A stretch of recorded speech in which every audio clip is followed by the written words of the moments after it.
Madame, Monsieur, bonsoir. Et ravi de vous retrouver pour votre rendez-vous hebdomadaire sur la brèche. C'est un jeune leader politique d'une jeune formation politique que je reçois pour vous aujourd'hui.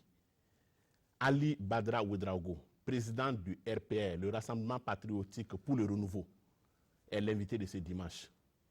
Juriste de formation, rapporteur général du CES, le Conseil économique et social, ancien membre du bureau politique du CDP, le Congrès pour la démocratie et le progrès, ancien coordinateur national du CRAC, qui est le comité de réflexion et d'action pour le renouveau du CDP. Ali Badra Ouedraogo est aujourd'hui avec le RPR dans la majorité présidentielle. Monsieur Ouedraogo, bonsoir. Bonsoir, Monsieur Koulibaly. Et merci d'avoir accepté notre invitation. C'est moi qui vous remercie. Nous avons 1 heure pour décrypter, commenter, analyser l'actualité nationale et internationale.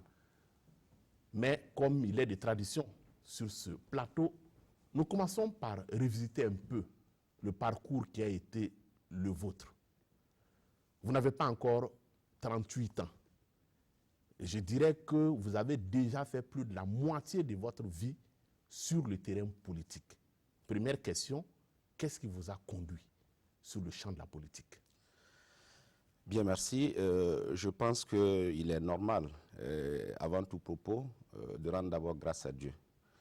Et ensuite, dire merci à vous-même, M. Koulibaly, et à l'ensemble donc de la rédaction de la RTB, ainsi qu'à la direction de la RTB, pour cette opportunité que vous offrez à ma modeste personne de m'exprimer sur la chaîne nationale. Pour revenir à votre question, je pense qu'il a été noté qu'en réalité, l'engagement politique est un sacerdoce. C'est une manière pour toute personne, tout citoyen, de contribuer à la construction de son pays. Et nous pensions que c'est vrai qu'il y avait plusieurs voies et moyens par lesquels un citoyen pouvait donc apporter sa contribution à la construction de son pays. Mais nous, pour des raisons qui nous sont propres, nous sommes engagés résolument en politique parce que nous pensons que le tout, c'est d'arriver à un niveau pertinent pour pouvoir donc influencer les décisions publiques afin de pouvoir donc changer les paradigmes de développement pour donc le bonheur de l'ensemble donc des populations.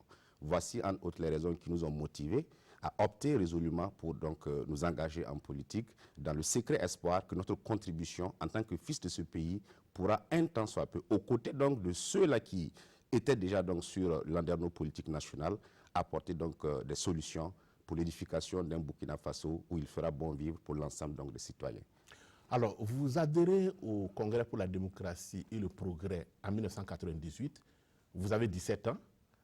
1998, c'est l'année de l'assassinat de Norbert Zongo et de ses compagnons d'infortune.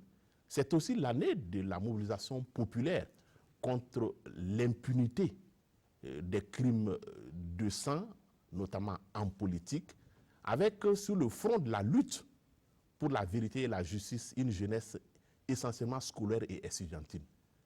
Alors la question que l'on se pose et que je voudrais vous poser ici, c'est comment est-ce qu'on se sent dans sa peau de jeune et de militant CDP, dans un contexte où le pouvoir CDP est sinon accusé d'être, je dirais, coupable de l'assassinat de Norbert Zongo, mais au moins responsable de sa mort là, pour emprunter une formule à notre confrère Newton Ahmed Bari qui avait publié un article dans ce sens à l'époque.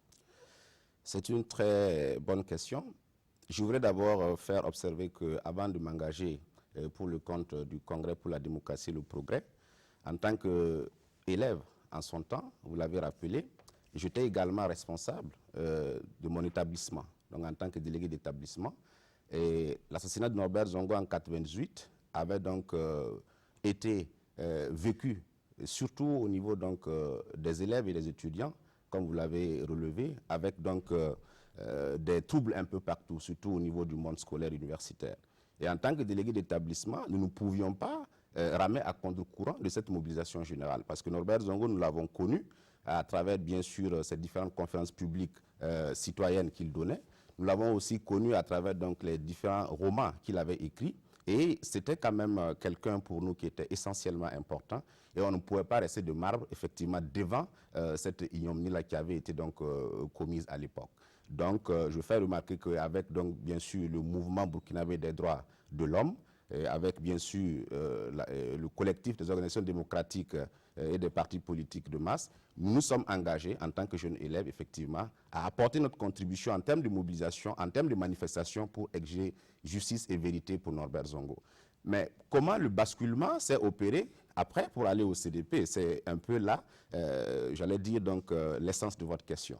Je dirais simplement que nous avons fait notre part du boulot, comme on peut le dire, mais à un moment donné, nous nous sommes rendus compte que les mouvements prenaient d'autres tournures, parce qu'il y avait donc des casses, il y avait donc des incendies un peu partout. Nous nous sommes dit, il faudrait qu'on puisse réfléchir ensemble pour trouver la solution la meilleure pour pouvoir effectivement faire entendre notre cause.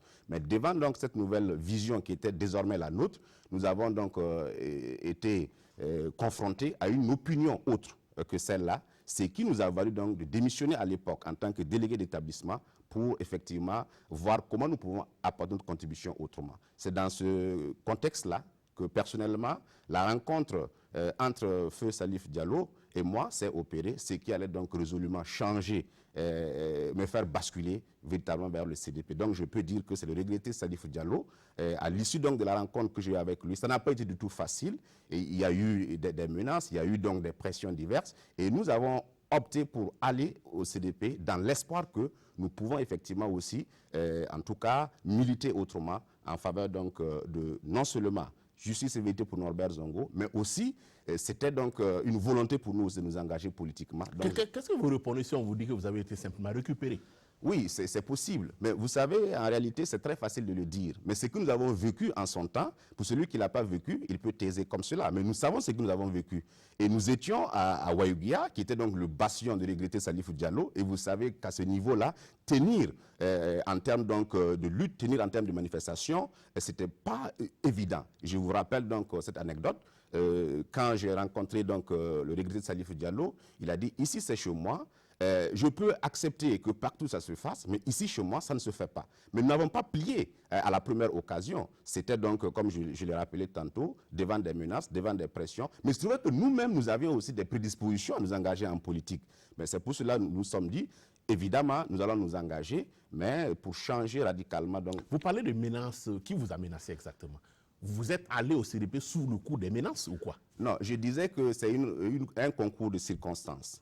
Il y a d'abord notre prédisposition à aller en politique, mais nous avons rencontré aussi un homme qui, à l'époque, en tant que jeune de 17 ans, Salif Diallo, ce n'était pas n'importe qui à Wayugia, quelqu'un que nous avons admiré depuis l'ODP-MT par rapport à son engagement, son courage. Je vous rappelle simplement que quand il venait là-bas, nous n'avions que 8-9 ans au moment de l'ODP-MT. Nous avons retenu jusqu'à aujourd'hui les slogans qui étaient donc distillés. C'était donc Salif Diallo Yatenga, Blaise Compaoré au pouvoir, ODP-MT. Donc, c'était quelqu'un qui forgeait donc l'admiration par rapport donc à des jeunes comme nous. Et avoir, en son temps, c'était une chance, une aubaine, d'être reçu par Salif Diallo pour te demander de réviser donc ton comportement et de travailler autrement à ce que ta province puisse avancer, à ce que ton pays puisse avancer. C'est vrai. On peut parler de récupération parce que j'ai cru comprendre que votre émission là, sur la brèche est une émission au cours de laquelle il nous fallait donc une bonne dose de vérité. Donc je dis effectivement, il y a eu de tout cela, mais je note quand même qu'il y avait donc déjà en nous une prédisposition effectivement à aller en politique.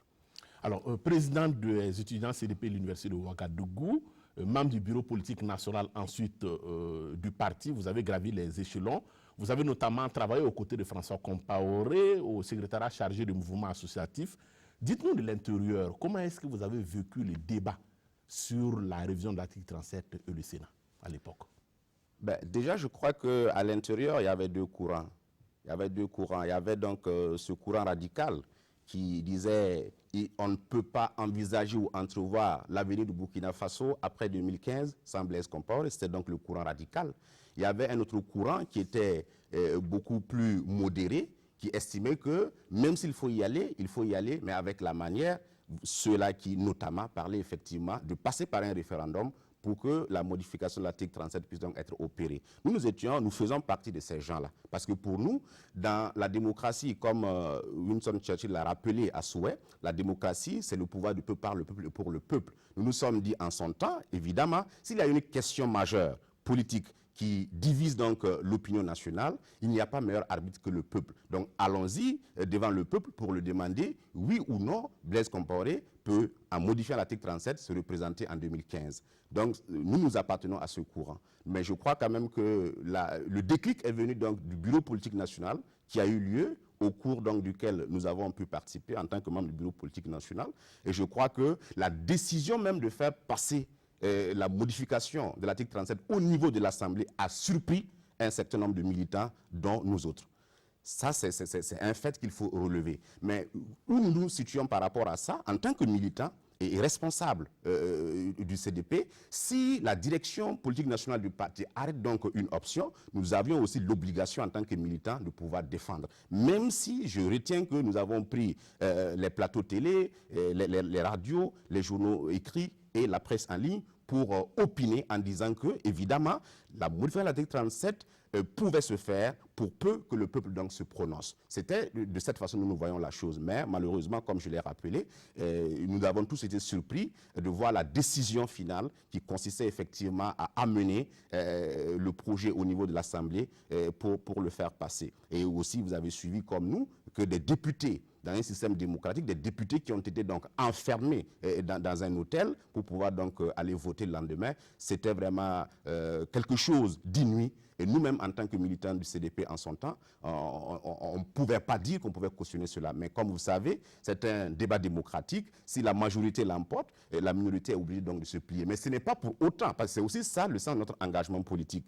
Ce n'est pas parce que le projet de modifier l'article 37 a échoué et que le pouvoir de Blaise Compaoré est tombé en 2014, que nous, en tant qu'anciens militants du CDP, responsables du CDP, nous devons donc nous débiner. Nous assumons donc notre passé politique, mais nous disons que c'est une position politique que nous avons défendue, mais après, ce que ça a donné comme donc conséquence, tout le monde est au regret aujourd'hui de cela. Voilà pourquoi je profite de l'occasion pour vraiment saluer encore une fois de plus la mémoire de tous ceux qui sont tombés et dire donc à l'ensemble de la classe politique nationale, plus jamais ça au Burkina Faso. Alors ce projet de révision constitutionnelle, vous le rappelez, n'a pas prospéré. Il a fini par faire en sorte que le régime Compaoré perde le pouvoir, les CDP avec.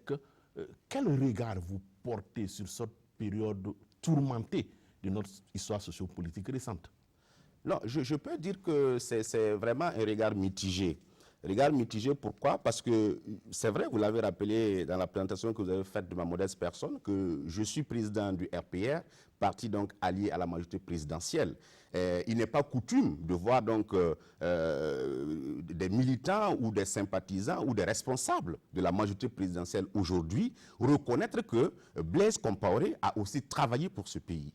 Je veux que l'on le retienne et j'assume ce que je dis. C'est vrai que vers la fin, s'il y a eu plus donc de mal que de bien, on peut le noter, mais reconnaissons que Blaise Compaoré a aussi travaillé pour ce pays.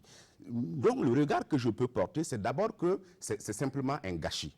Parce qu'on aurait pu faire l'économie de tout ce qui est arrivé par la suite en essayant simplement d'écouter le peuple, en essayant simplement de s'élever au-dessus de ses égos personnels, au-dessus donc de cette façon de voir la politique qui consiste à dire ce sont nos intérêts qui passent, le peuple après et le Burkina Faso après. Donc je crois que si on avait eu un peu de recul, on aurait pu donc éviter à notre pays, le Burkina Faso, tout ce qui s'est passé. Mais je note aussi qu'avec le recul, nous observons qu'en réalité, beaucoup de choses se faisaient sous Blaise Compaoré. Nous-mêmes, en tant que militants du CDP, nous étions loin de nous imaginer que ces choses-là se passaient, notamment en termes de gouvernance, parce que c'est après seulement que nous nous rendons compte de tout ce qui a été fait durant ce régime-là, et qui a été donc constitutif aujourd'hui du retard que le Burkina Faso a accusé en termes de développement, en termes donc de progrès social. Donc, comme je dis, c'est un sentiment mitigé, mais comme je dis, le Burkina Faso ne doit pas s'arrêter. La vie du Burkina Faso ne doit pas s'arrêter au passé. Nous sommes donc la génération actuelle. Notre devoir, c'est de faire en sorte que les générations à venir puissent trouver un Burkina Faso où il fera bon vivre, qui se hisse avec fierté au niveau donc du concert des nations. Alors, dans la foulée de la chute du régime Compaoré et de la perte du pouvoir par les CDP, Vous êtes le coordinateur du CRAC, qui est le comité de réflexion et d'action pour le renouveau du CDP. Mais il se trouve qu'aujourd'hui, le CRAC a fait long feu. Le CDP, pour sa part, se restructure comme il peut. Vous avez rendu le tablier de ce parti en mai 2015. Qu'est-ce qui n'a pas marché? Quelles sont les raisons de votre démission? Non, tout a marché. En ce qui concerne le CRAC, tout a marché. Parce que le CRAC, en se mettant en place, avait un objectif. C'était qu'après donc le constat fait de l'échec donc du régime de Blaise Compaoré, nous sommes partis du constat qu'en réalité, tous ceux qui étaient au CDP n'étaient pas mauvais. Parce qu'en réalité, si en son temps, vous aviez donc cette capacité d'interroger l'ensemble des militants du CDP, ils allaient vous dire qu'en réalité, de la manière dont les choses se sont passées, tout le monde n'était pas d'accord. Il y avait une poignée d'individus qui étaient autour du président Blaise Compaoré, et c'est cette poignée d'individus-là qui nous a poussés effectivement jusqu'à ces errements-là. Donc nous ne sommes pas du constat que, étant donné que tous les militants du CDP n'étaient pas mauvais, il ne fallait pas laisser tomber le CDP qui, en réalité aussi, s'inscrit dans l'histoire politique de ce pays et est devenu comme un patrimoine national. Parce que le CDP a été créé, je le rappelle, depuis le 5 février 1996. Et c'est le parti en son temps qui était le mieux structuré. Dans les 45 provinces, dans les 8000 et quelques villages et dans tous les hameaux de culture. Donc nous n'avions pas effectivement, nous ne pouvions pas laisser donc ce parti mourir de sa belle mort. C'est pourquoi des jeunes conscients et consciencieux se sont engagés aux côtés de ma modeste personne pour pouvoir donc relever le CDP et le faire renaître de ses cendres. Pendant que, en ce moment, tous ceux qui se disaient caciques du CDP étaient déjà en fuite, avaient déjà traversé les frontières. Nous avons fait ce combat-là dans le souci de repositionner le CDP. Et vous démissionnez? Non, nous avons fait ce combat et nous avons réveillé le CDP jusqu'à ce que, quand les caciques qui avaient donc fui le pays ont compris que le CDP pouvait toujours jouer un rôle politique au Burkina Faso, ils sont revenus en catimini. Et en catimini également, ils ont mis en place ce collège qu'on a appelé en son temps, j'oublie un peu la notion, mais c'était un collège qui était donc dirigé par Léonce Koné en son temps, à l'effet de pouvoir donc conduire les activités du CDP jusqu'au Congrès. Et nous avons accompagné ce collège jusqu'au Congrès. Mais pour tout ce que nous avons fait, pendant que les gens n'étaient pas là, nous pensions quand même qu'au Congrès, le moins qu'on puisse faire, c'était de nous donner une récompense politique. À savoir que nous intégrer au moins dans les structures dirigeantes du parti, notamment le bureau exécutif national, parce que nous avions déjà acquis une expérience que nous pouvions faire valoir au sein du bureau exécutif national. Mais notre surprise était grande quand, au Congrès, on nous a promis des responsables de ce parti. On nous a promis que nous allons être intégrés dans le bureau exécutif national. Et on nous a demandé, parce que nos militants étaient mobilisés, et notre revendication était qu'au moins on puisse être dans le bureau exécutif national. Mais grande était notre surprise que, après nous avoir présenté une liste sur laquelle figuraient nos noms, le dernier jour du Congrès, c'est une liste manuscrite qui a été lue, sur laquelle nos noms ne figuraient pas. Donc nous nous sommes dit que c'est encore une ruse politique, mais nous ne pouvons pas continuer comme ça. Mais je crois que chacun a quitté son village pour venir à Ouaga à l'effet de se construire et de participer à la construction de son pays. Mais nous avons fait un engagement côté politique, nous avons contribué. Mais on demande simplement aux gens de nous rétribuer, mais en réalité, ça ne peut pas se passer comme ça. Mais voilà pourquoi nous avons dit, comme le bon Dieu lui-même n'était pas obligé de nous créer et qu'il l'a fait par amour, nous non plus, nous ne sommes pas obligés de continuer dans ce marché des dupes. C'est pourquoi nous avons simplement déposé notre tablier. Mais je note aussi que la démission n'a pas été de facto. Parce qu'après le Congrès, bien que nous ne soyons pas retenus dans le bureau exécutif national, nous avons conduit une délégation forte de près de 600 militants motorisés. On a fait une parade pour aller au siège du parti pour rencontrer le nouveau président élu, parce que nous nous sommes dit, c'est notre ambition, c'est de voir donc les jeunes occuper donc les instances et les organes du parti. Mais Edi Komboyogo était un jeune. Et si c'est un jeune qui a été retenu pour être président du CDP, notre combat a connu un succès. Mais nous sommes allés devant la presse et Edi Komboyogo, en prenant la parole, nous a demandé tout bonnement de mettre fin aux activités du CRAC. Donc j'ai compris maintenant que c'est toute une machination qui avait été orchestrée contre, non pas le CRAC et ses militants, mais contre la personne de Badra Ali. C'est pourquoi j'ai décidé donc après coup de démissionner et d'essayer donc de me projeter vers l'avenir en regardant qu'est-ce que je peux donc créer, frayer comme chemin pour donc mon engagement politique. Alors, vous vous projetez vers l'avenir et vous vous retrouvez aujourd'hui dans la majorité présidentielle. Qu'est-ce que vous répondez à ceux qui disent qu'en réalité, Ali Badra et le CRAC étaient une sorte de cheval de Troie du MPP pour affaiblir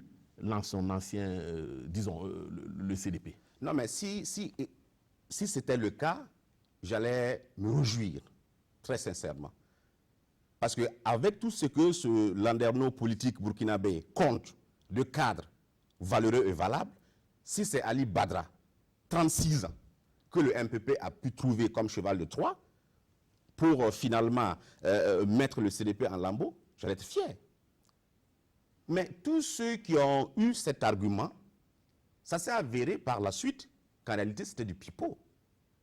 Nous sommes engagés sur la base des valeurs, notamment la sincérité dans l'engagement, primo, deuxio, le sentiment que tout au CDP n'était pas mauvais, et tertio, que le CDP considère donc un patrimoine national qu'il fallait à tout prix sauvegarder. Mais tous ceux qui nous ont dit ça, je vous raconte l'histoire en disant que tous ceux qui ont dit ça, nous les connaissons. Après, eux-mêmes, ils se sont retrouvés militants du MPP. Donc, en réalité, c'est eux qui étaient les chevaux de Troie pour affaiblir et mettre en lambeaux le CDP, mais ce n'était pas nous. La preuve, en son temps, quand le CRAC, je l'animais, nos discours les plus virulents, c'était dirigé à l'encontre de qui? C'était les dirigeants du MPP qui venaient donc de larguer le navire CDP pour rejoindre, donc, pour créer donc un nouveau parti, le MPP. Les discours sont toujours là. Mais je vais dire que tous, vous savez, M. Koulibaly, je n'ai jamais vu un pays comme le Burkina Faso. Ce qu'il convient d'appeler le paradoxe burkinabé. Quand un jeune qui n'a rien essaie par lui-même de sortir quelque chose, d'innover, d'avoir une initiative, ceux qui ne peuvent pas faire comme lui, ils tombent à bras raccourcis sur lui avec quoi? La délation, comme sport favori, pour vous discréditer. Mais je veux rappeler à tous ces contradicteurs et à ces contenteurs qu'en réalité, pour ceux-là qui connaissent donc mon parcours et mon histoire, nous avons simplement été formatés dans le moule de l'adversité. Et l'hypocrisie mensongère et la délation ne sont pas des éléments capables de nous faire fléchir. De toute façon, vous avez dit, nous nous sommes retrouvés après, pas dans la majorité, mais de la majorité. Parce que bien que nous soyons aujourd'hui de la majorité, si vous prenez un peu notre discours, notre ligne politique, de la manière dont nous conduisons les activités donc, du RPR, si la majorité est dans un chemin qui, à notre sens, après analyse, ne va pas dans l'intérêt du peuple burkinabé, nous donnons donc les moyens pour donc recadrer, pour dire non. Nous ne sommes pas de ces moutons de Panurge-là qui bêlons comme tous les autres moutons. Si la majorité est dans le droit chemin, nous sommes avec la majorité et nous la défendons, bec et ongle. Mais si la majorité n'est pas en phase avec donc, les aspirations du peuple, nous donnons les moyens de dire non. C'est pour cela que vous noterez que notre parti, c'est le Rassemblement des patriotes pour le renouveau. Notre engagement se fonde sur cet amour-là que nous avons pour notre pays, le Burkina Faso. Alors, le RPR participe quelque part de la multiplication des partis politiques, un phénomène qui est quelque part décrié par une partie de l'opinion publique aujourd'hui au Burkina. Qu'est-ce qu'il y avait de si nouveau et de si différent à proposer aux Burkinabés pour que Ali Badra Ouedraogo en arrive à créer une formation politique qui doit être, je ne sais pas, peut-être le 110e ou le 120e dans ce pays? D'accord. Très bonne question, M. Koulibaly. Je note que quand nous conduisions le CRAC, nous avions des récriminations que nous faisons à l'endroit, à l'encontre donc des aînés qui animaient le CDP, mais pas tous les aînés, parce que tous les aînés aussi ne sont pas mauvais, il faut le reconnaître. Et nous disons que c'est les mêmes têtes. C'est les mêmes têtes. Tous ceux qui ont pion sur rue sur l'anderneau politique national au Burkina Faso aujourd'hui, c'est les mêmes acteurs qui sont là depuis 35-40 ans. Nous pensons que même si c'est un enfant que vous mettez au monde, après 35-40 ans, vous devrez quand même comprendre qu'il est assez mature, il est assez responsable et qu'il peut voler de ses propres ailes, à charge pour toi de te remettre un peu en arrière pour lui donner des conseils avisés pour éclairer sa marche. Mais ce n'est pas le cas dans ce pays. Donc, si nous quittions le CDP avec cette vision déjà que nous avions, M. Koulibaly, dites-moi, c'est dans quel parti vous voulez qu'on parte? Parce qu'en réalité, les jeunes militants dans les partis ne sont que des faire-valoir, ne sont que des porteurs de serviettes, ne sont que des instruments entre les mains des dirigeants politiques qui sont là depuis 35-40 ans. Aucun jeune aujourd'hui, quel qu'en soit le parti ou la formation politique à laquelle il appartient, ne peut se targuer pour dire, dans mon parti politique, la démocratie interne est tellement ancrée à telle enseigne que je peux donner un point de vue qui, même en tant que jeune, qu'il puisse donc prédominer, être retenu. Donc, nous faisions en réalité des combats par procuration. C'est pourquoi je dis, mais si nous quittons le CDP, nous partons où? On va me dire tout de suite, il y avait le MPP, par exemple, nous n'allons pas aussi aller avec un parti qui n'a pas donc cette chance-là de pouvoir donc diriger le Burkina, parce que le tout, c'est d'être avec des partis qui comptent, d'être avec des partis qui incarnent les aspirations donc des populations, qui ont donc une base assez large pour pouvoir donc prétendre et briguer le magistère suprême. Donc, mais le MPP aujourd'hui dirige le pouvoir. Oui. Aller au MPP en son temps, mais les mêmes récriminations que nous faisions au CDP se retrouvaient au MPP. Et je note de passage que quand nous avions démissionné du CDP, il y a eu des approches de la part de certains leaders du MPP pour que nous puissions intégrer le MPP. Mais nous avons refusé catégoriquement. Parce que nous ne pouvons pas critiquer les mêmes choses au niveau du CDP et nous retrouver aujourd'hui au MPP. Ça veut dire que le combat dont nous étions porteurs, en réalité, il n'y avait pas une base d'honnêteté et de sincérité. Mais aujourd'hui, quelle est la base de votre alliance avec le MPP? J'en viens. C'est pourquoi nous avons voulu, parce que vous avez posé la question de savoir quelle est la spécificité du RPR. Qu'est-ce qui peut être retenu comme étant fondamentalement différent entre le RPR et les autres partis politiques? Le RPR a été créé dans le secret espoir de pouvoir organiser, rassembler une masse critique de jeunes politiquement talentueux afin de nous battre politiquement pour nous insérer dans toutes les sphères de décision pour pouvoir influencer les décisions publiques et changer, in fine, les différents paradigmes de développement au niveau du Burkina Faso. Donc, nous pensons que au RPR, la démocratie interne est de mise. Tous les jeunes, quels qu'ils soient, nous sommes le parti qui a voulu effectivement partir avec ceux-là qui sont les laissés pour compte de la société politique afin de les organiser pour pouvoir donc aller de l'avant. Donc, nous pensons que, évidemment, le RPR a cela de différent. Votre question, pourquoi aujourd'hui le MPP? Vous êtes dans la majorité. Oui, mais c'est un positionnement. Cette question, quand on me la pose, j'ai envie de dire à d'autres personnes aussi qui sont affiliées à l'opposition, pourquoi le CFOP? C'est un positionnement. On pouvait aussi nous dire, mais vous pouvez être donc les ni de gauche, ni de droite, mais être centriste. Mais en tant que centriste ou en tant que appartenant à l'opposition, à la majorité, le but, comme je l'ai rappelé, de tout parti politique, c'est de pouvoir apporter sa contribution pour l'édification de son pays. Et nous pensons que ceux qui sont au niveau du MPP, pour que nous y arrivions, il y a eu toute une histoire. À l'approche donc des élections présidentielles, parce que nous avons été créés en juillet 2015, l'élection étant prévue donc dans un premier temps en septembre et puis reportée donc en novembre, du fait donc du putsch manqué, nous n'étions pas organisés et nous ne pouvions pas présenter de candidat. Qu'est-ce que nous avons fait? Nous avons dressé ce que nous avons appelé un mémorandum, que nous avons transmis à l'ensemble des candidats, des 14 candidats qui étaient en liste pour la présidentielle, leur demandant de nous recevoir sur la base donc de notre mémorandum pour qu'on échange, afin qu'on comprenne si nos préoccupations étaient intégrées dans leur programme de société. Mais c'est seul le candidat du MPP qui nous a reçus. Mais vous ne pouvez pas aller studier un programme politique que vous ne connaissez pas. Donc, étant donné que nous nous sommes engagés avec 16 autres partis politiques à apporter notre contribution, notre soutien au candidat donc du MPP, M. Rochman Christian Kaboré, nous pensions que une fois que nous avons battu campagne pour qu'il soit élu, il était donc de notre devoir et politiquement correct que nous puissions rester à ses côtés pour la mise en œuvre de son programme de société. C'est ça qui nous a amené effectivement à rester aux côtés de la majorité présidentielle. Mais je vous dis aussi à ce niveau que nous sommes tellement fiers d'être au niveau de la majorité parce qu'aujourd'hui, les gens pensent que tous ceux qui sont dans la majorité, ils sont allés à la mangeoire, ils sont allés à la soupe, ils sont allés à la ripaille. Mais quand vous me regardez, vous m'avez présenté. Nous n'avons aucune responsabilité administrative.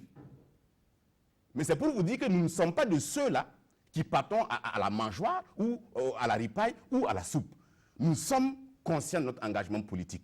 Si aujourd'hui, la majorité qui a donc à charge le développement de ce pays, nous pouvons apporter une contribution pour que, à la fin du quinquennat, le mandat du président Kaboré, on dise que le président Kaboré et ses alliés ont travaillé à ce que le Burkina Faso soit à ce niveau, nous en serons fiers. Dans le cas contraire, nous faisons aussi le bilan à notre niveau et nous pouvons aussi changer donc notre façon de faire, changer donc de fusil d'épaule. Alors, c'est la transition pour aborder l'actualité de la semaine, à commencer par ce regain de vitalité du CDP, votre ancien parti, et les tournées de son président, Edi Komboïgo, dans la perspective de la préparation du congrès du parti, avec quand même en sourdine une guéguerre entre en tout cas différentes tendances au sein de l'ex-parti au pouvoir. Comment est-ce que vous analysez un peu toutes ces bisbilles entre les éléphants du CDP? Je peux dire que ça ne m'étonne pas. Parce que venant de ce parti, ce qui se passe aujourd'hui, ça ne m'étonne pas. Ça me permet aussi de dire, quand vous avez posé la question de savoir le CRAC n'a pas fait long feu, le CRAC n'a pas atteint ses objectifs, ce qui se passe au CDP aujourd'hui, c'est exactement le combat que le CRAC avait porté en son temps. Et je crois qu'il y a toujours des membres du CRAC au sein du CDP. Parce que le problème qui est là, c'est quoi? Le CDP a deux tares congénitales. Et nous avons cru que, avec bien sûr l'insurrection populaire qui est passée par là, le CDP allait revoir sa copie. Mais ça n'a pas changé. La première tare congénitale du CDP, c'est qu'au sein du CDP, il y a des gens qui se disent membres fondateurs ou militants de première heure de ce parti. Et il n'y a pas de raison, même s'ils n'ont plus de marge de manœuvre politique, même si politiquement ils sont morts et enterrés, quand il y a un pactage, il faut qu'ils soient intéressés. Première tare congénitale.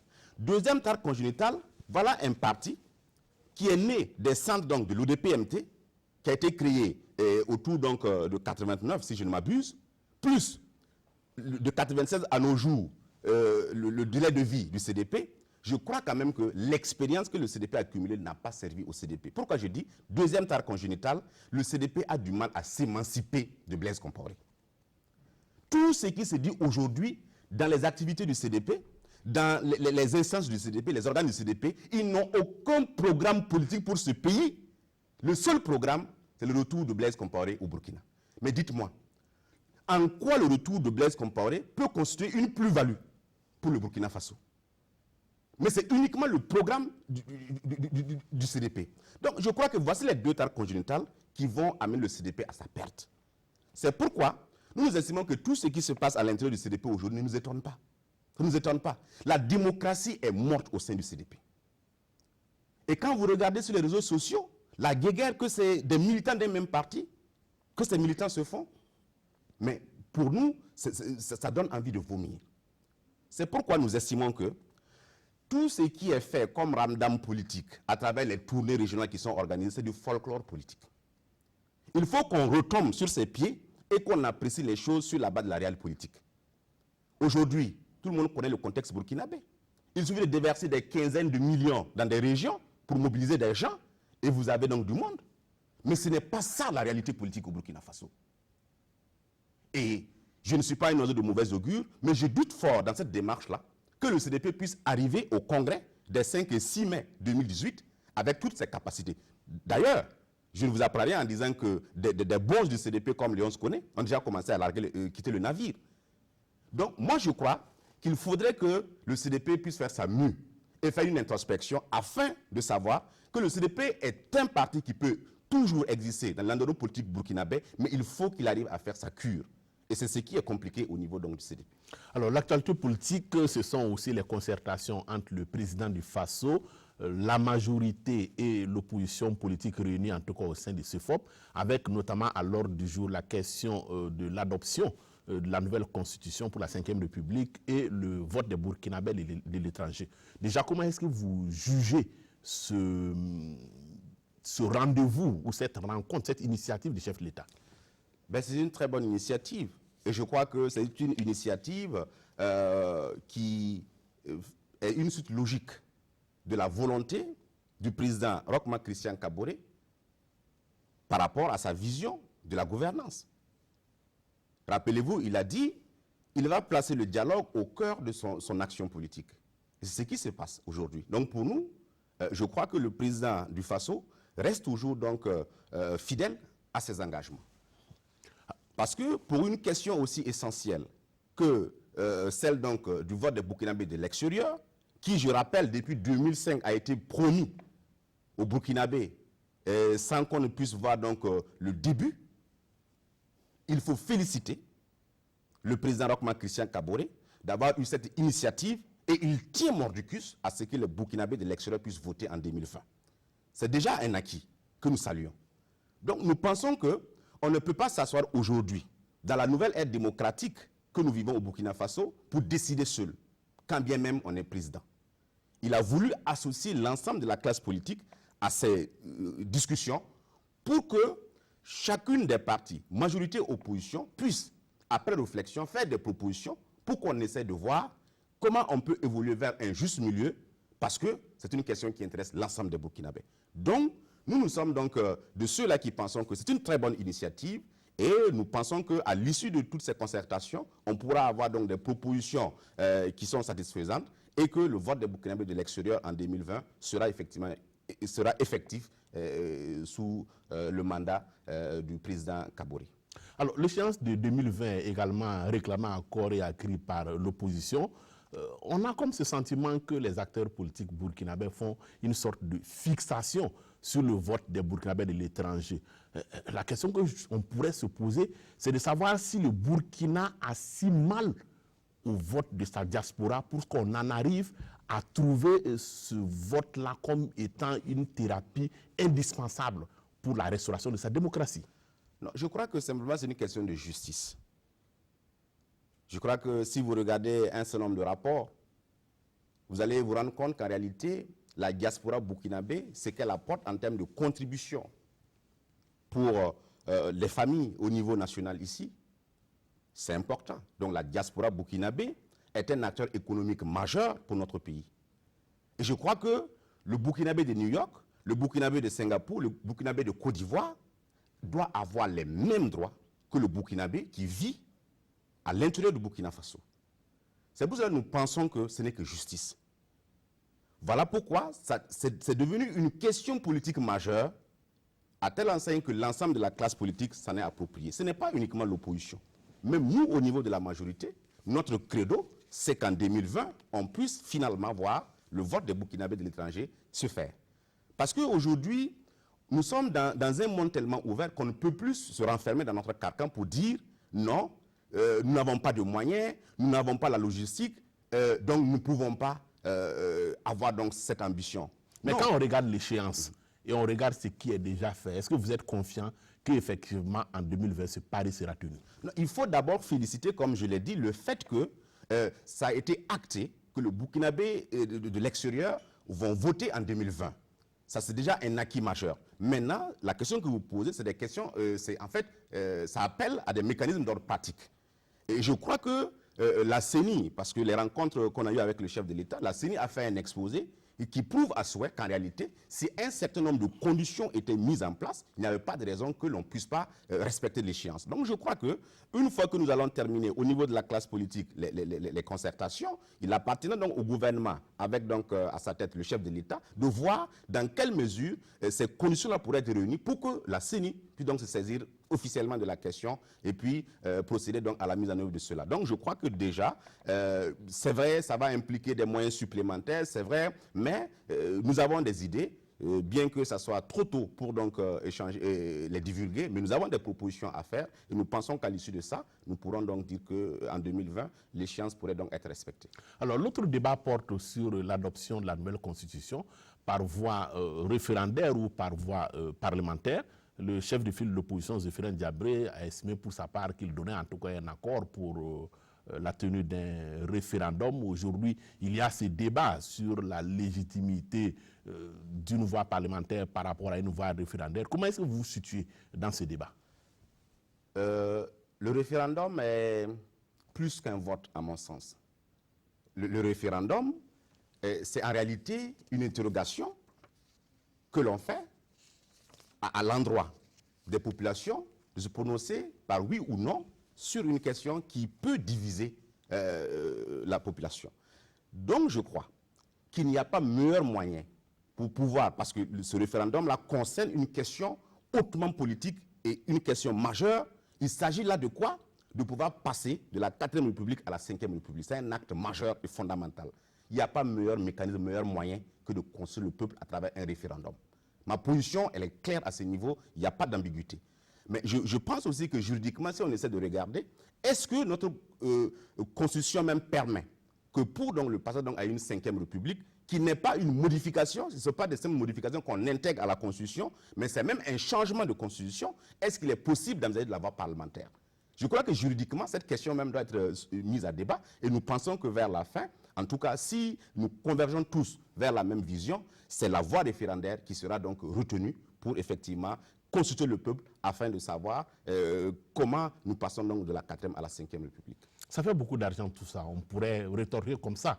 Un référendum pour passer à la 5e République, un référendum pour faire passer voter les Burkinabés de l'étranger. Pendant ce temps, il y a les défis sécuritaires. Oui, c'est le prix à payer quand vous voulez être un modèle de démocratie. C'est le prix à payer quand vous voulez être juste.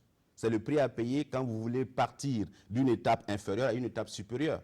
C'est le prix à payer quand on veut être compté et bien compté dans le quota, donc, comme je dis, des nations qui émergent et qui sont démocratiques. Donc pour nous, il y a un prix à payer. C'est vrai, les questions liées donc aux défis sécuritaires, c'est des questions essentielles, mais aussi notre niveau, la santé de notre démocratie est aussi essentielle. D'accord, on reviendra sur les questions sécuritaires par la suite. Je note pour le moment que sur le front social, la conférence qui est envisagée, en tout cas par le gouvernement, pour plancher sur la mise à plat des rémunérations des agents publics, en tout cas des fonctionnaires de l'État, semble avoir du plomb dans l'aile. Vous avez suivi cette semaine, il y a la coordination donc, des syndicats de la fonction publique qui a donné une conférence de presse pour d'ores et déjà souligner qu'elle n'entend pas participer à la dite conférence. Ce que les syndicats remettent en cause, c'est le format de la rencontre, une rencontre tripartite, gouvernement, forces vives, syndicats, voulue par le gouvernement, et les syndicats proposent en lieu et place plutôt une rencontre bipartite, gouvernement-syndicat, pour discuter de ce problème-là. Comment est-ce que vous voyez déjà ce positionnement qui est en train de s'opérer sur cette question de la conférence sur la rémunération? Non, pour moi, c'est un débat qui est normal. Le débat est normal d'autant plus que la liberté syndicale est reconnue dans ce pays et le syndicalisme burkinabé a fait la fierté, j'allais dire, de l'Afrique, historiquement. Donc pour nous, qu'il y ait une démarche proposée par le gouvernement et qu'en face, les syndicats proposent autre chose, c'est bien normal. Mais maintenant, la question que je me pose, est-ce qu'il faut rester à ce niveau? Non, je crois qu'il faut engager un débat.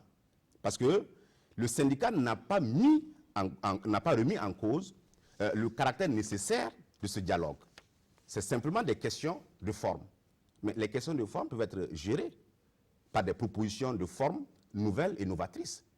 Ce que nous pouvons faire en tant qu'acteurs politiques, c'est d'encourager les deux parties à pouvoir se rapprocher davantage pour trouver le format le meilleur pour pouvoir donc engager cette négociation. Parce que cette négociation est vitale.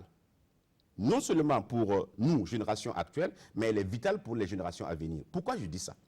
Parce que lorsqu'une question devient une question d'intérêt national, mais il faut bien que les acteurs de la nation puissent s'asseoir pour en discuter. Donc aujourd'hui, la question liée à la rémunération des agents donc, publics est devenue une question d'intérêt national. C'est pourquoi, dans le souci d'organiser un débat qui prenne en compte l'ensemble des composants de la nation, le gouvernement a fait la proposition de pouvoir donc intégrer la troisième partie qui est donc les forces vives, qui sont les forces vives. Mais devant donc le refus donc, des syndicats, je crois qu'il faut trouver le format le meilleur. Parce que je dis aujourd'hui, il n'est pas soutenable qu'en réalité, tout ce que le Burkina a comme recette publique pour dans son développement, non seulement en termes de dépenses, en termes d'investissement, et en termes aussi de faire face à nos engagements vis-à-vis donc des relations, des accords bilatéraux et multilatéraux que nous avons, qu'aujourd'hui, nous puissions prendre l'essentiel de nos ressources pour mettre dans la fonction publique.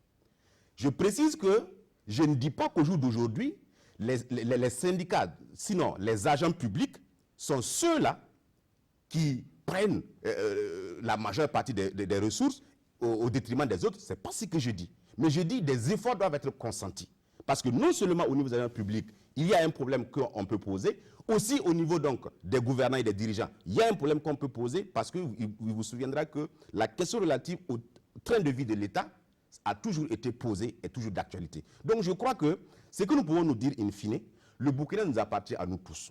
Nous sommes tous fils et filles de ce pays. Si une question se pose, il est bon que dans le dialogue, on peut trouver le juste milieu.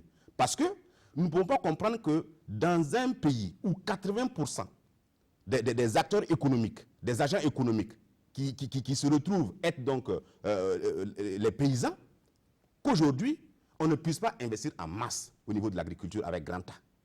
Parce que tout simplement, tout ce que nous gagnons, ça part au niveau donc des salaires, des dépenses, et que les investissements ne sont pas possibles. Mais si nous n'investissons pas, est-ce que nous pouvons assurer un avenir meilleur à nos enfants? Est-ce que nous pouvons scolariser mieux nos enfants? Est-ce que nous pouvons soigner mieux nos populations? Est-ce que nous pouvons donc amener le niveau de l'agriculture auquel elle se trouve actuellement à un niveau industriel?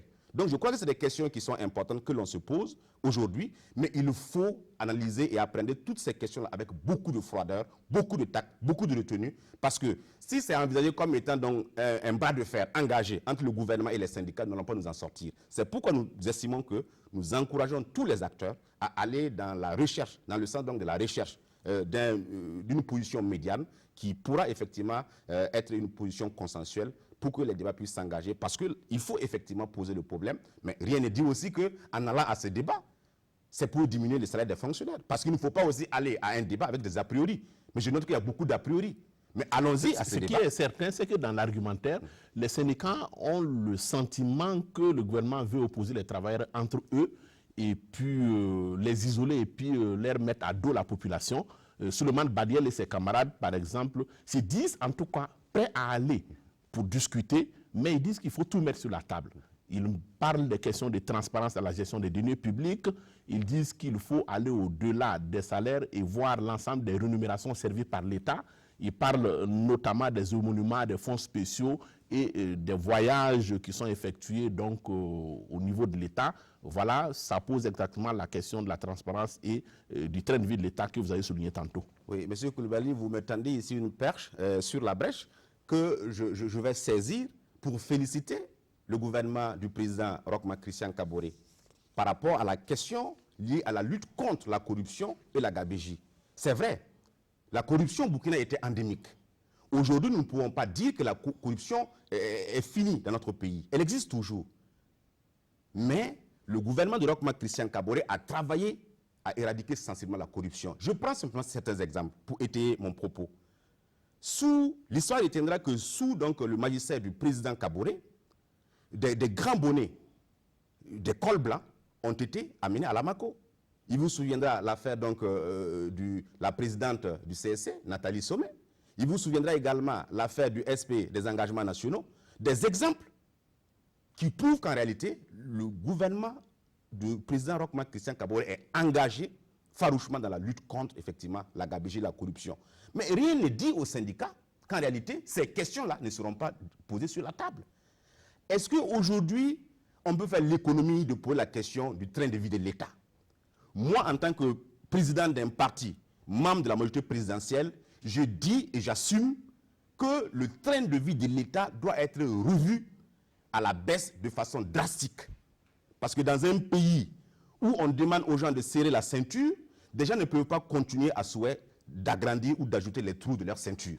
Ça veut dire que les uns sont affamés et les autres donc s'engraissent davantage. Donc il faut revoir cette question. Mais je fais confiance au président Kaboré pour que ces questions-là ne soient pas des questions taboues et qu'elles soient donc débattues.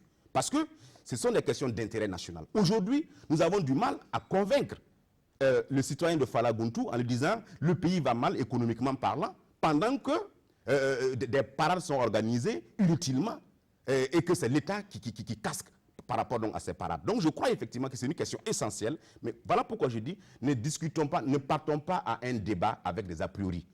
Rien ne prouve que toutes ces questions ne seront pas déballées et discutées. Maintenant, je crois quand même qu'il faut donc donner une chance au dialogue en y allant, mais quitte à ce qu'on puisse trouver le juste milieu, comme je l'ai dit. L'actualité du terrorisme, c'est la revendication de l'enlèvement d'un enseignant dans le Soum et également la revendication de l'assassinat du maire de Koutougou par le groupe État islamique dans le Grand Sahara. C'est ainsi en tout cas que le groupe se fait appeler. Et tous ceux qui enseignent en français seront combattus. Les Moudjahidines ont tué Hamid Koudaba qui travaille contre nous avec l'armée du Burkina Faso pour les croisés. Voici pour les termes du communiqué de revendication. Qu'est-ce que vous entendez à ces revendications? Vous m'excusez, je suis sur un plateau de télé, une télé sérieuse, mais je vais répondre tout de go, c'est du n'importe quoi. Du n'importe quoi, parce qu'en réalité, tout ce qui se passe, hein, toutes les revendications qui sont faites, quand nous subissons les attaques, on n'a jamais entendu une revendication d'un territoire. Mais si vous ne revendiquez pas un territoire, c'est qu'il s'entend bien que si ces revendications avaient été formulées, nous, en tant que patriotes, on ne peut jamais céder un iota de mètre carré du territoire national burkinabé. Jusqu'au prix de nos vies, nous ne pouvons pas le faire. Mais si vous n'avez pas revendiqué un territoire, ni une portion du territoire, et vous entendez imposer des lois, mais Soum, avec les villages environnants, sont des territoires du Burkina Faso. Et la politique du Burkina Faso doit se dérouler jusqu'aux confins des limites de notre territoire. Mais on ne peut plus enseigner en français. C'est un discours que moi je ne comprends pas. Et qu'on enseigne en quoi? Non. Peut-être en arabe. Le problème ici, c'est que nous faisons face à une nébuleuse, à des forces du mal, qui sont multiples et multiformes, qui veulent simplement menacer la quiétude du paisible peuple Burkina Faso, qui veulent nous agresser pour que nous puissions douter non seulement de nos dirigeants, à savoir leur capacité à gouverner le pays, et deuxièmement, pour que le développement, le démarrage économique que nous connaissons puisse être donc tiré vers le bas. C'est le seul dessein de ces entrepreneurs du mal, de ces forces du mal. Qui vous voyez derrière les forces du mal? Qui vous voyez derrière ces forces du mal? Je suis de ceux-là qui ne parlent pas des hommes. Moi, je discute des idées. C'est pour cela que je ne suis pas d'accord avec ceux qui taisent en indexant des personnes. Parce qu'aujourd'hui, je fais confiance en l'État burkinabé. S'il est su, à travers des enquêtes savamment menées, qu'il y a des gens qui sont connus et reconnus comme étant des gens qui pactisent avec ces forces du mal, ou qui sont même ces forces du mal, je crois qu'on nous les aura donc livrés depuis longtemps. Et le Burkina Faso, en tant qu'État responsable, allait prendre ses responsabilités. Mais je note que les événements, les différentes agressions, les différentes attaques ont commencé depuis la prise de pouvoir du président Kaboré. Parce que, de par le passé, nous n'avons pas coutume au Burkina Faso de connaître ce genre de situation. Donc, on peut se poser des questions. Est-ce que ce n'est pas une inimité viscérale que ces gens ont vis-à-vis du régime du président Kaboré? C'est des questions qu'on peut se poser. Parce que si un pays qui vivait paisiblement, qui n'a jamais connu d'attaque terroriste, et subitement, un président est élu, un gouvernement est mis en place, et il y a des attaques donc, qui sont perpétrées, on peut se poser la question en toute bonne foi. Mais je dis aujourd'hui, il n'y a pas lieu de tergiverser et de se dire c'est qui, c'est qui, c'est qui. Nous sommes un peuple intègre. Nous sommes un peuple courageux. Nous n'allons pas passer notre temps à pleurnicher. Nous encourageons les forces de défense et de sécurité. Nous encourageons le gouvernement. De toute façon, je rappelle qu'il y a eu donc la loi de programmation militaire qui a été votée. Et par rapport à cette loi, nous pouvons être sûrs d'avoir donc des logistiques et d'avoir donc des hommes plus aptes. Ce n'est pas pour dire que ceux qui sont là-bas ne sont pas aptes. Je profite même pour les saluer et les féliciter et prier Dieu qui puisse donc les préserver. Mais je crois que le peuple burkinabé aura toujours le dernier mot. Quel qu'en soit l'origine donc de ces agressions, quelles qu'en soient les auteurs de ces agressions, le peuple burkinabé, historiquement, a fait valoir donc son courage. Il n'y a pas de raison que cette génération-là, de Burkinabé aussi, puisse effectivement se débiner devant donc un tel adversaire. Nous allons le combattre. Pour l'instant, les statistiques ne sont pas très bonnes. 216 écoles fermées, plus de 20 000 élèves qui ne vont pas à l'école. Le gouvernement Kabatiba, en tout cas, promet d'assurer la sécurité pour le retour des enfants à l'école, en tout cas pour la tenue des activités scolaires et pédagogiques. Vous êtes vraiment confiant qu'on va y arriver et qu'on n'a pas perdu le Nord? Il faut qu'on y arrive. Parce que perdre le Nord, ce n'est pas simplement géographiquement perdre le Nord. Perdre le Nord suppose qu'on perd le Burkina Faso. Suppose que le Burkina Faso a été donc frappé dans sa souveraineté. C'est pourquoi perdre le Nord ne doit pas être un langage que nous-mêmes, dans nos rêves, on peut évoquer. On ne peut pas évoquer ça. On ne peut même pas envisager un seul instant que nous puissions perdre le Nord. Voilà pourquoi je dis, nous faisons confiance au gouvernement pour que rapidement des mesures idoines soient prises pour rétablir la situation au niveau du Soum. Mais nous disons que la lutte contre donc, les terroristes, les agresseurs, les forces du mal, ce n'est pas une lutte que seul le gouvernement peut mener, seuls les FDS peuvent mener et puis arriver à des résultats potables. C'est une lutte dans laquelle l'ensemble de ce que le Burkina Faso a, de fils et de filles, on doit tous s'embarquer. Voici les questions de terrorisme là, voici une question autour de laquelle il n'y a pas de parti politique d'opposition, il n'y a pas de parti politique de la majorité, il n'y a que le Burkina Faso avec les Burkinabés pour faire face à un ennemi commun, c'est-à-dire donc les terroristes. Il n'y a pas d'espace pour une transition qui ignore ou détruit les legs de tant d'années de lutte. Fin de citation. Ce sont les propos de Miguel Díaz-Canel, le successeur de Raúl Castro, à la tête donc de Cuba, après 6 décennies du règne des frères Castro. Là, nous sommes à l'international parce que l'émission tire vers sa fin. Quel commentaire vous inspire cette transition au pouvoir à Cuba? Est-ce que forcément c'est une transition? Peut-être attendons. C'est vrai qu'on se pose la question de savoir s'il y a transition. Est-ce qu'il y a une transition? Parce que vous savez également que le président nouvellement élu au niveau de Cuba est aussi donc un pur produit de cette génération Castrix. Ça aussi c'est un fait. Est-ce que ce n'est pas une transmission de pouvoir et que c'est seuls donc les patronymes qui ont changé? Attendons de voir. Mais je note quand même que le seul fait que aujourd'hui, on ne puisse plus parler donc, des frères Castro au niveau de Cuba en termes donc, de présidence, c'est déjà une bonne chose. Mais comme je dis, il est très tôt pour moi, à mon sens, de faire donc, des analyses. Parce que la démocratie ne se mesure pas uniquement à l'aune du changement des personnes. La démocratie se veut être donc tout un système que l'on met en place afin de pouvoir donc rendre la liberté effective au sein donc, des pays, afin de permettre donc une égale participation des citoyens à la construction du pays et à l'accès donc aux différents droits. Donc je crois qu'il faut attendre un temps soit peu pour regarder comment les choses vont évoluer avec ce nouveau président. Alors vous dites que le départ des frères Castro c'est une bonne chose. Est-ce que dans votre entendement, on peut sous-entendre que vous estimez que c'est un régime qui a eu plus de passifs que d'actifs? Est-ce que vous pensez que l'héritage des frères Castro pour Cuba aujourd'hui est négatif? Non, on ne peut pas dire que c'est forcément négatif parce que d'abord, je fais remarquer que nous ne sommes pas à Cuba, nous ne sommes pas des Cubains. Donc c'est une question à laquelle seuls les Cubains peuvent répondre parce qu'ils sont sur le territoire de Cuba, ils vivent les réalités.